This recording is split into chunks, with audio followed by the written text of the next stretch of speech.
মোৰ নতুন এটা ভিডিঅ'লৈ সকলোকে স্বাগতম জনালোঁ। এতিয়া আজিতো উৰুকা হয়। আজি আমি পাপা আৰু মই যাব ওলাইছোঁ জোঙাল বলহুগড় ফিচাৰীলৈ মাছ আনিবলৈ। যিসকলেতো জানেই ন কিমান বিখ্যাত জোঙাল বলহু ফিচাৰীৰ মাছ, গতিকে তাৰ পৰিৱেশটো মই দেখাবলৈ চেষ্টা কৰিম। গতিকে কণ্টিনিউ কৰিব ভিডিঅ'টো। আৰু আমি এতিয়া পাপা লাইনত থিয় হৈ আছে, আমি খোজকাঢ়ি আছোঁ। যিহেতু অইনবাৰ বহুত বেছি মানুহ হয়, এইবাৰ আমি আহি পোৱা দেৰি হ'ল, 11টাই বাজিলে, সেইকাৰণে মানুহ কম। থাকিব দেই। জোঙাল বলহু গড় কোনে কোনে আহিছে কমেণ্ট এটা কৰি জনাবচোন। জোঙাল বলহু গড়টো এবাৰ ডাঙৰ প্ৰজেক্ট এটা বনাই আছে। মই অকণমান আপোনালোকক দেখাই দিছোঁ, সম্পূৰ্ণকৈ দেখাবলৈ নহ'ল যিহেতু মই সেইফালে যোৱা নাই। আৰু আপোনালোকে আহিলে মেইন ৰাস্তাৰ লগতে হয়, গাড়ীখন ৰখাই চাই যাবচোন। পাপা লাইনত ৰখি থাকোঁতে মই বোলো অকণমান আগলৈ যাওঁ, আপোনালোকক দেখাই দিওঁ আৰু ময়ো চাওঁ যিহেতু মই দেখা নাই। কামবোৰ চলি আছে। পাপা আৰু ময়ূৰী এনেকৈ খোজকাঢ়ি যোৱা ভিডিঅ'টো ৰাখি থ'লোঁ। ইমান যে মৰম লাগিছিল। আমাৰ লগত মাছ আনিবলৈ তাইকো লৈ গৈছিলোঁ।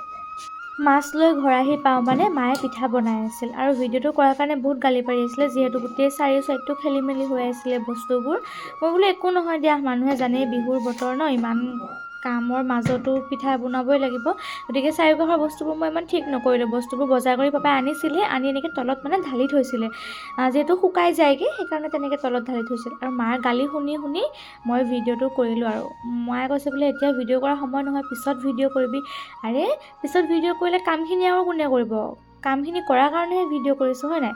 তাৰপিছত মাৰ পিঠাখিনি বনাই হ'ল, মোক দিলে নাৰিকলৰ লাড়ু বনাবলৈ। একদম উৰুকাৰ দিনৰ ভিডিঅ' মই আজি দি আছোঁ। ডিঙিৰ মাত চাত একদম বহুত মানে কি ক'ম আৰু, কাহ চাহ হৈ আছে।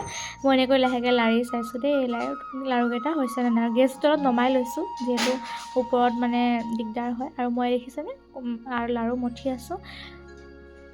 ভিডিঅ'টো কৰিছিল কিন্তু মাক মই সুধি আছোঁ ভালকৈ ওলাইছোনে নাই চোৱা। মায়ে কৈছে যদি নাই ওলোৱা আকৌ কৰি দিম দে।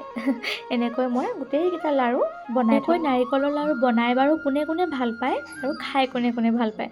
মই পিছে বনায়ো ভাল পাওঁ আৰু খায়ো ভাল পাওঁ। ইমান যে ধুনীয়া লাগে। আৰু এই লাড়ুটো কিন্তু বনোৱাৰ ট্ৰিক কিছুমান আছে, মই বাৰু আপোনালোকক নিশিকাওঁ এতিয়া, যিহেতু তেনেকৈ মই গোটেইখিনি সম্পূৰ্ণকৈ ভিডিঅ' কৰা নাছিলোঁ ফাৰ্ষ্টৰ পৰা। লাগিলে আৰু এদিন মই একদম প্ৰথমৰ পৰা একদম শেষলৈকে বনাই দিম দেই আপোনালোকক ভিডিঅ'টো। টানো নহয়, ইমান মানে সহজো নহয়, গতিকে কৰিলে আৰু চব পাৰা হৈয়ে যায়। প্ৰথমবাৰ মোৰো ভুল হৈছিল, তেনেকৈ ভুল কৰি কৰি শিকি। তাৰপিছত মায়ে দেখিছে নহয় পিঠা বনাই আছে মই পিছে এই পিঠাটো বনোৱাত অলপমান প্ৰব্লেম হয়, ঘূৰাওঁতে মোৰ কিবা বেকা বিকিৰ নিচিনা হৈ যায়গৈ, সেইকাৰণে মায়ে কৰিলে।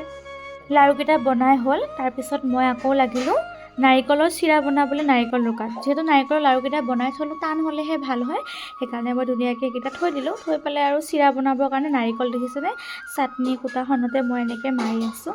আৰু বিহু বুলি ক'লে কিমান যে কাম ন, এনেও কাম থাকে মানুহৰ, কিন্তু বিহু বুলি ক'লে মানে বেছিয়ে কাম আৰু।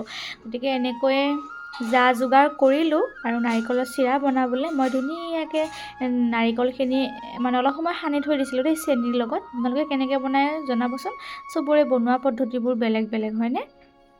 ময়ো মোৰ ষ্টাইলত বনালোঁ। এয়া চেনি, আকৌ এবাৰ মই চেনি দিছোঁ কম হোৱাৰ বাবে। প্ৰথমে মই সানি থৈ দিছিলোঁ দেই। আৰু বিহুত আপোনালোকে কি কি বনালে জনাবলৈ নাপাহৰিব। মই পিছে কেইবাবিধো বস্তু বনালোঁ। আৰু নাৰিকল দি একদম কণ্টিনিউ লৰাই থাকিব যেতিয়ালৈকে বস্তুখিনি শুকাই গোট খাই নাযায়, হয়নে? আপোনালোকেতো জানেই যোনে যোনে বনাইছে। নাৰিকলৰ চিৰাখিনি বনাই লৈ মই আহিলোঁ খুৰমা বনাবলৈ। দেখিছেনে খুৰমা বনাবলৈ মই কি একদম ট্ৰিক ব্যৱহাৰ কৰিছোঁ, যিহেতু টেবুলত অশান্তি হয়। মই পিছে একো শিকোৱাও নাই বা তেনেকৈ ৰেচিপিৰ ভিডিঅ' দিয়া নাই, খালি মই উৰুকাৰ দিনটো কি কি কৰিছিলোঁ সেইটোহে দেখাইছিলোঁ। মই 1 কেজি ময়দা লৈছিলোঁ খুৰমা বনাবলৈ।